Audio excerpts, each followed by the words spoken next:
So in order to do that, we have to ask the question tonight is, how is the Catholic Church changing? My thesis is going to be very straightforward tonight. We are becoming a different kind of parish than just a generation or two ago. We're becoming a different kind of parish because Catholics are changing, sometimes in dramatic ways. And that change is not so much right now about core beliefs or essential dogma. It's primarily around their practice. Catholics, on the whole, are practicing less. And they're practicing less because the fit that once existed between Catholics and their parishes is less secure, less obvious, and less helpful than it has ever been. Catholics, especially the majority of who are under the age of 50, and some of you have children in that area, they're having a hard time seeing the utility of parish life in the busy and tense world of love and business in America today. And because of this, we're passing through something. And we're not passing through a rough spell that, if we hold on tightly, will somehow get back to normal. It's kind of like the flight I had into Pittsburgh last night. Now, lots of people told me that Pittsburgh has some of the most interesting flights, right? And I went through a few thunderstorms to get here last night. This woman next to me has to be the most Catholic woman in the world. She said more Hail Marys for the two of us. I was simply saying the act of contrition. But I realized that if we got through this rough spell, we'd go back to normal. But that's not the case when we come to Catholicism in America.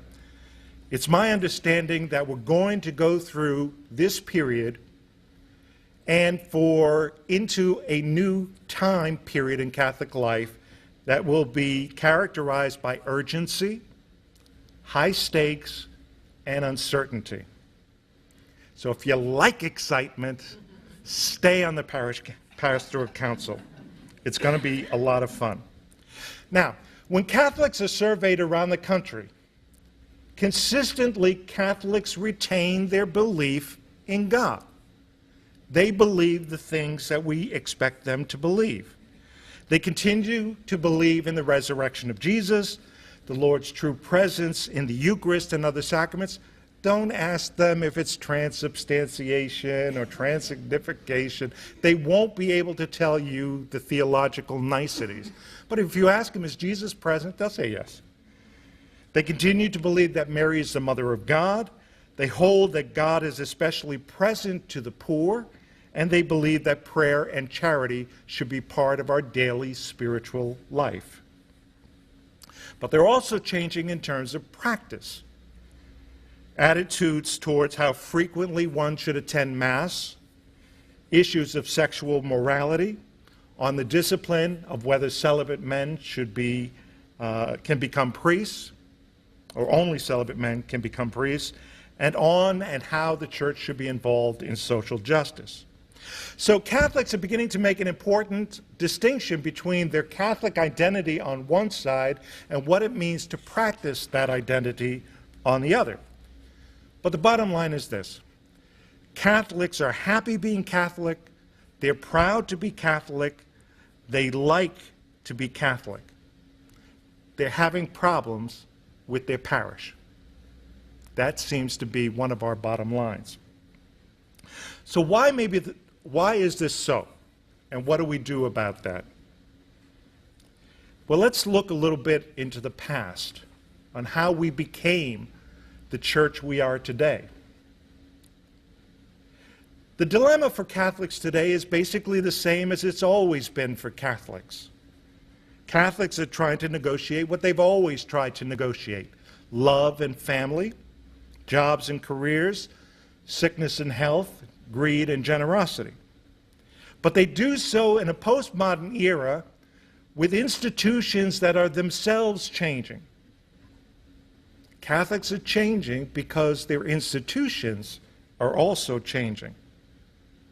And the question we face is whether Catholics and their institutions are changing in the same direction, towards the same purpose, towards the same end.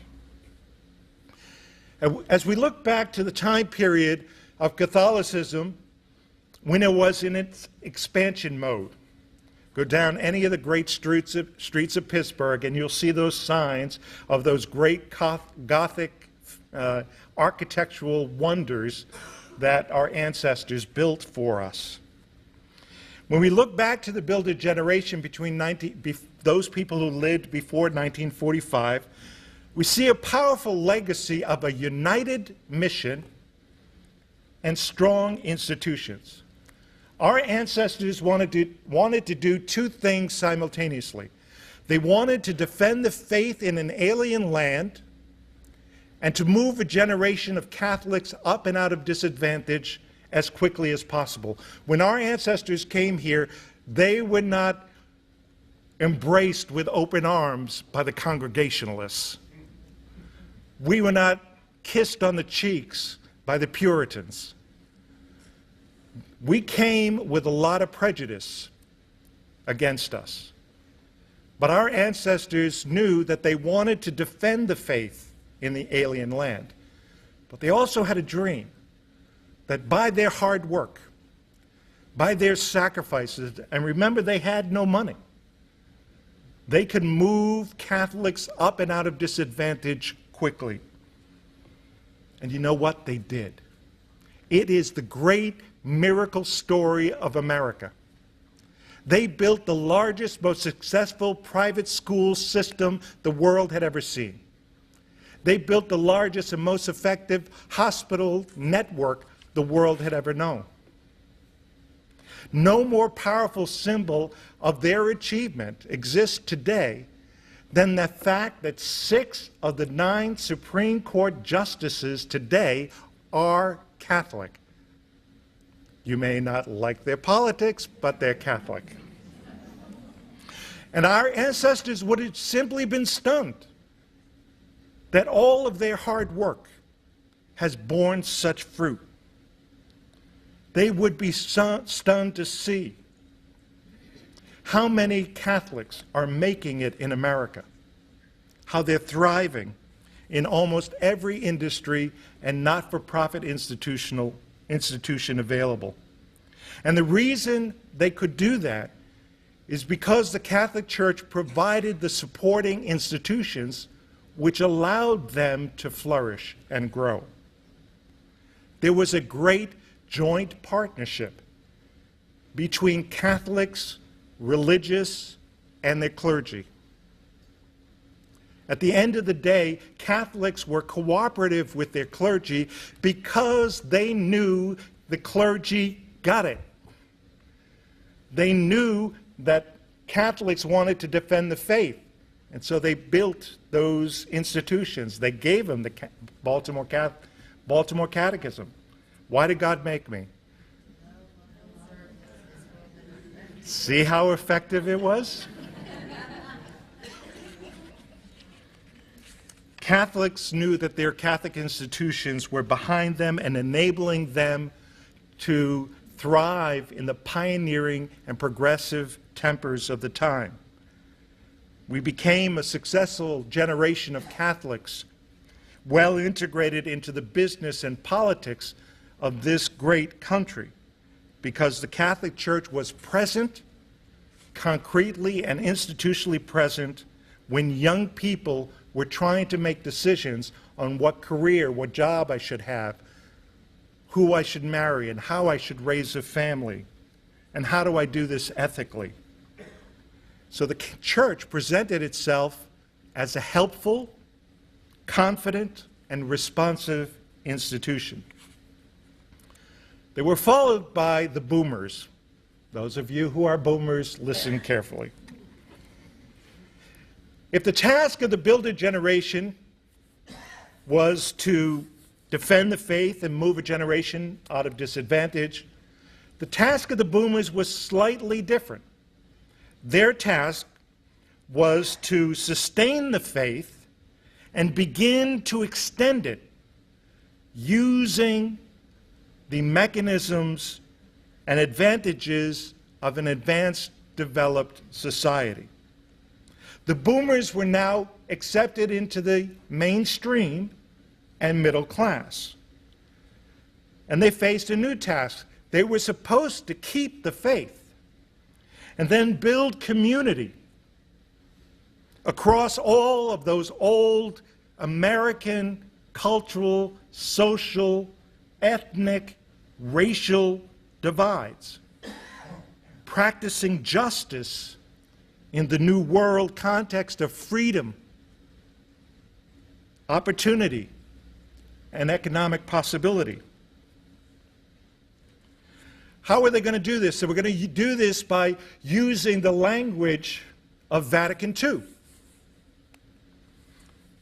and build a template of assimilation and accommodation.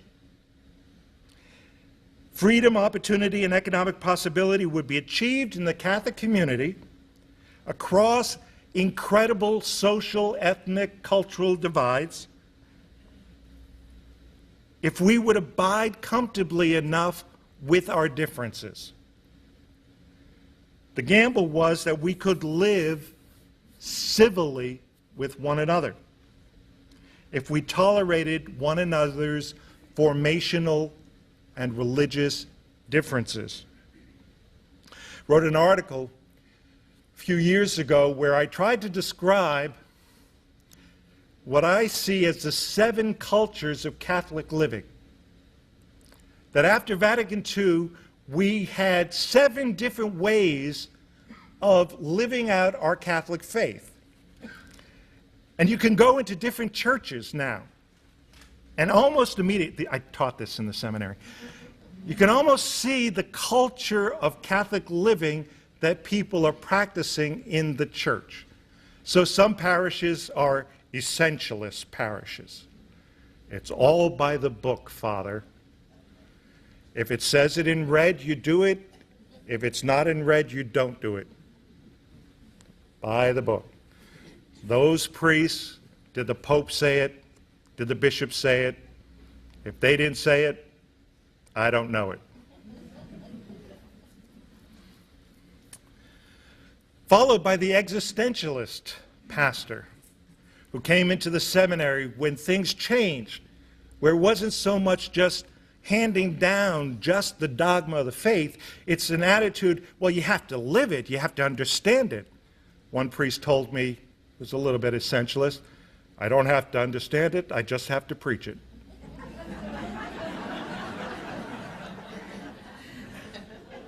Okay. But the existentialist priest had to understand it. He had to imbibe it. Sometimes he had to act it out. Sometimes literally, unfortunately. And they made adaptations as necessary so that other people could understand it. They were followed by the socialization, when that great notion of the church as the people of God, and not just a monarchy as it used to be. When that notion that the church was a community of faith, that started to filter down into parishes. And so you had, there will be coffee and donuts after the 10 o'clock Mass every Sunday. That notion that we are a community. Now we have a new generation, what I call the neo-essentialists. They look like the essentialists of old. When I was teaching at the North American College in Rome, the faculty, when they were in the seminary, used to get caught going off the seminary property without their cassocks on. Ooh, shame on them. Well, now they were the faculty. And now the seminarians were getting caught going off property with cassocks on. And because I was the psychologist, I was having so much fun watching them go, ah! They were freaking out. But the neo-essentialists were seeing something. They were imbibing the problems of the 80s and the 90s when things were falling apart, where divorces were accelerating, and all they could see was disorder. They had gone to CCD, and all CCD was drawing cows on the way to Bethlehem. They wanted something more substantial. And so they were calling for order and discipline. And there are those for whom the culture is one of liberation, hearing God's voice in the poor. And those who now come from professional jobs, who also want to see God in a different way. So I'll leave it to you whether the boomers were successful in encouraging civility in the Catholic Church.